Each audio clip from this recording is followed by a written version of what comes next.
3 दिसंबर 1984। जो रात भोपाल के लोग भूल नहीं सकते। कुछ लोग खांसी से मर गए तो कुछ सांस न मिलने से। लोग नींद में ही मारे गए। कई लोग परमानेंटली डिसेबल हो गए और कुछ बाद में मारे गए।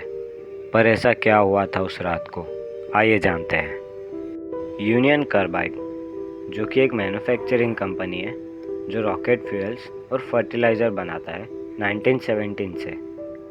आप शायद इसे एवररेडी इंडस्ट्री के नाम से जानते होंगे, जो 1994 में चेंज हुआ। यूनियन कार्बाइड इंडिया लिमिटेड यानी UCIL के 49.1% स्टेक इंडिया में थे। 1969 में कंपनी इंडिया में एक इंसेक्टिसाइड जिसका नाम सेविन था, उसका इंडस्ट्री बिल्ड करती है। सेविन को मैन्युफैक्चर करने के लिए मिक यानी मिथाइल आइसोसाइनाइड की ज़रूरत होती है, जो इंडिया में ना होने के वजह से इंपोर्ट करना पड़ता था, जिसमें बहुत ज़्यादा पैसा लगता था। उस पैसे को बचाने के लिए यूनियन कार्बाइड ने 1989 में इंडिया में मिक सिंथेसाइज करने के लिए भोपाल में इंडस्ट्री बिल्ड की। उस टाइम पर कार्बाइड को वार्न किया गया था लोगों को इसके बारे में इन्फॉर्म करने के लिए, ताकि जब कोई एक्सीडेंट हो तो लोग वहाँ पर अवेयर रहे। 1981 में इंडस्ट्री में अशरफ नाम के एक पर्सन का डेथ हुआ, जो सीरियसली नहीं लिया गया गवर्नमेंट और यूनियन कार्बाइड दोनों के द्वारा। राजकुमार, जो कि एक जर्नलिस्ट थे, वो अशरफ के दोस्त भी थे। उन्होंने इस इंडस्ट्री के गलत वर्किंग मॉडल और सेफ्टी के खिलाफ आर्टिकल लिखे। उन्होंने पता लगाया यहाँ पर फॉस्जीन यूज होता है, जो वर्ल्ड वॉर 2 के वक्त गैस चैम्बर्स में यूज होता था, और लोगों को अवेयर करने की कोशिश की। इस इंडस्ट्री के बारे में उन्होंने मध्य प्रदेश के चीफ मिनिस्टर और सुप्रीम कोर्ट तक को लिखा था, पर उनकी बातों पर ध्यान नहीं दिया गया, उन्हें इग्नोर किया गया। मार्केट में नई नई कंपनीज आ रही थी, तो कंपटीशन के चलते सेविन का प्राइस कम करना पड़ा, जिससे कंपनी के इकोनॉमी पर इफेक्ट आया।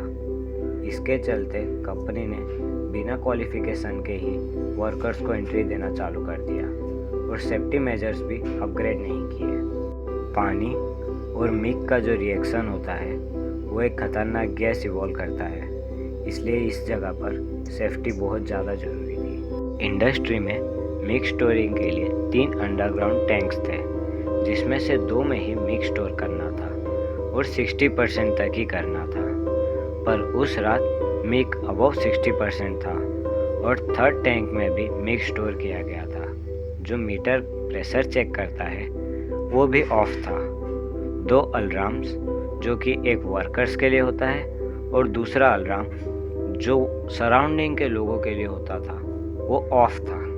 अक्टूबर 1984 को मिक प्रोडक्शन बंद कर दिया गया, लेकिन प्लांट में अभी भी कुछ मिक बचा हुआ था, जिसे इमरजेंसी यूजेस के लिए रखा गया था। उस रात 9 बजे शिफ्ट चेंज हुआ।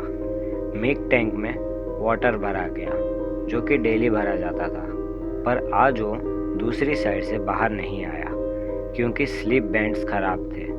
वर्कर ने सुपरवाइजर को बताया, पर उन्होंने इग्नोर कर दिया।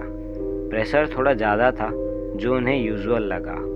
वर्कर ने कहीं पर लीक डिटेक्ट किया, जो कि ब्रेक के बाद चेक करने की बात हुई, और तब तक बहुत लेट हो गया था। जो उन्हें 12:30 बजे रियलाइज हुआ कि आँखों में बहुत ज़्यादा जलन हो रही है, लोगों को खांसी हो रही है, जिसके बाद उन्होंने अलार्म ऑन किया और प्रेशर हाई लेवल पर था। जो टैंक्स अंडरग्राउंड थे उनके ऊपर का कंक्रीट टूटने लगा था, तब जाके पानी का सप्लाई टैंक्स में बंद किया गया। रात को 1 बजे तक पूरे भोपाल सिटी में ये गैस फैल चुका था।